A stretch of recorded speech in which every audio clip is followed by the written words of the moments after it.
and welcome to Inner Circle Guidance. Today we're going to be doing a collective reading, but for those of you who are new to the circle, hello and welcome. Don't forget to hit the subscribe button if you haven't already. I post new videos every single day. And if you're looking for personal services or personal readings, I offer them through my website, innercircleguidance.com. If you're looking for short daily tarot readings, I post on Instagram, TikTok, Facebook, and YouTube Shorts. Let's find out what the circle needs to know today. What does the circle need to know today?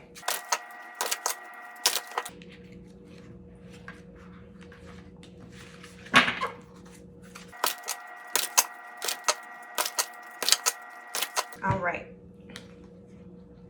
We have the Knight of Swords, Ace of Swords, Two of Swords, Six of Pentacles, the Emperor. This card came out earlier, which is the Lovers.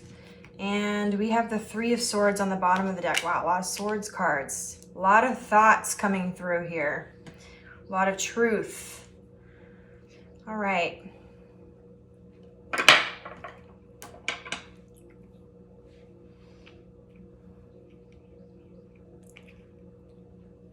This is what I'm hearing. You need to slow down a little bit when it comes to your relationships. And I'm hearing that you're putting up walls. You are nervous because you've been disappointed and hurt in the past. Now, this reading goes hand in hand with all relationships, not just romantic ones.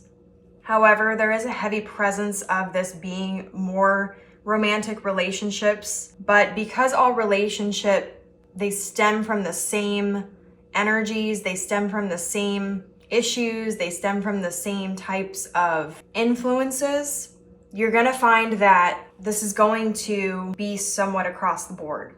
There's a lot of truth that's coming in right now. And I feel like part of that's gonna be coming from me, but part of it is also gonna be coming from the fact of looking at your past experiences, how you've handled situations, and the imbalances that were present. Where maybe you were closed off, maybe where you put up walls, maybe where you were unfeeling, or maybe where you were the opposite and you dove head first and charged in without thinking twice about the consequences.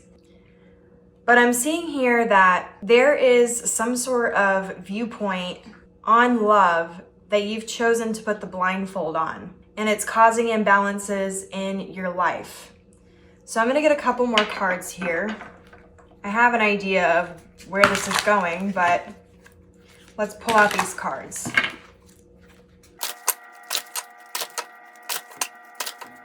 I have a feeling there's a bit of impatience happening here.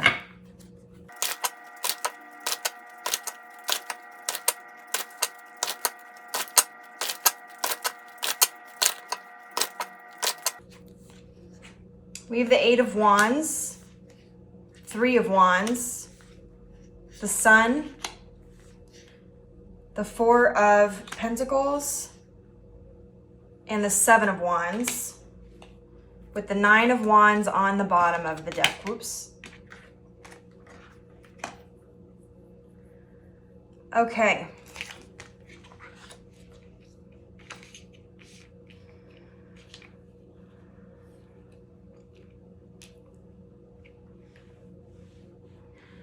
For some of you, I think that this may be somewhat of a breakthrough, and you're gonna end up sort of kicking yourself because it sounds really obvious. But when you really think about it, as obvious as it may seem, it's very easy to preach this idea and much harder to practice it. The truth is that love takes time. Regardless of whether it is a family relationship, or it is a romantic relationship, or a creative relationship, or a friendship, or a career relationship, all of those relationships require nurturing. And they have to start from the genesis of starting from the beginning and growing naturally and organically. You don't plant a seed and then suddenly you have a flower.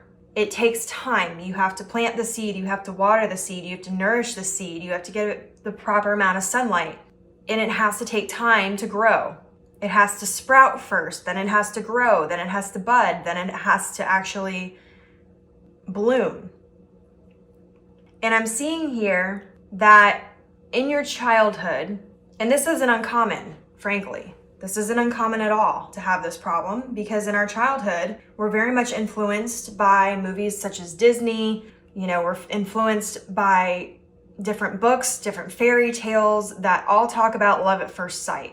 Not that you can't have love in the sense of finding someone and feeling that immediate attachment or that immediate interest or attraction, maybe even, having that sort of knowing feeling from a past life. But love itself, true unconditional love, still takes time to grow. It doesn't just happen overnight. You don't just meet someone and then suddenly you're soulmates. Now, that doesn't mean that you can't meet your soulmate and know that you have a connection with them in the very beginning.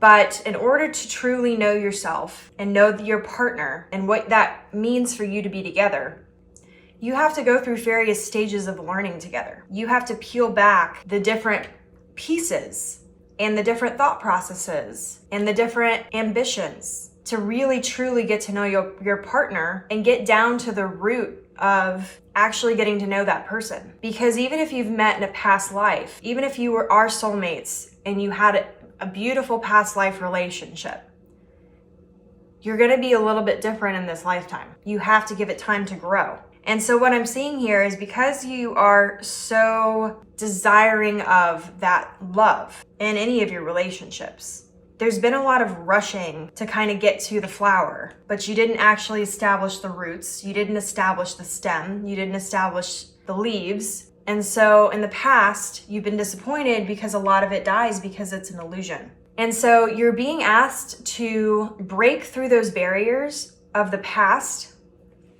that have put this blindfold on you to thinking that love doesn't require time and nourishing, and to reshape that idea so that you can take the steps forward to get to where you want to go. Because with the Three of Wands, we specifically are able to see the end goal. But the Three of Wands is more about planning and trying to figure out what steps to take forward and then taking those steps. And so that's really what this reading is referring to. Because so far, for a lot of you, there's certain areas of your relationships that feel unfulfilled. You may have still made it through a lot of different steps, different goals, different types of relationships, but there's still some area of your life that's just not quite where you want it to be. And it's because this imbalance is still present. So even if you're happily married, you could have imbalances in your friendships, or you could have an imbalanced family life. Now, recently I've been asked on Instagram, specifically with a lot of these readings, how you rebalance your energy. Well, you rebalance your energies through setting new boundaries and through understanding yourself and becoming more self-aware of why you make the decisions you choose to make. That's how you rebalance your energies. That requires spiritual awakening and spiritual growth, and it's not something that can be rushed. It's something that you kind of have to take your time. Once again, this idea of, well, it's me, so I should just know myself. Not really. That's actually a common misconception. Your relationship to self is like every other relationship. Your love with yourself is like any other relationship. You have to grow it. And so with that being said, it's the same thing. And that actually might be more of where your problem lies. For those of you where you're very fulfilled in your family life, maybe you're happily married or happily in a relationship, and you're happy in your career, but there's still something missing. It could be that you're still learning how to nurture and love yourself in all aspects of yourself. And you're realizing that that is also a relationship that has to be nurtured and cultivated and requires time. And so I think I'm going to leave it here because I feel like that's a lot to marinate on. And I don't want to overwhelm you with too much information.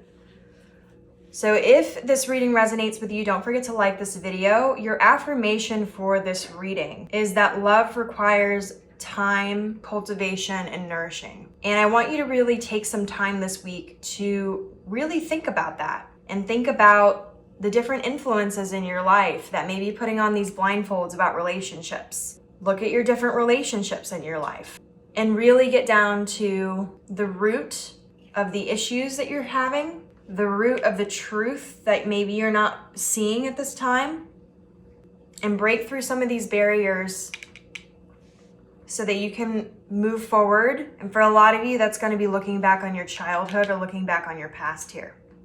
There's going to be clues to the different main disappointments in your life that are going to help you unlock those doors. And so, as always, thank you for stepping into the circle. May your life be full of light, full of love, abundance, and gratitude. I'll see you next time.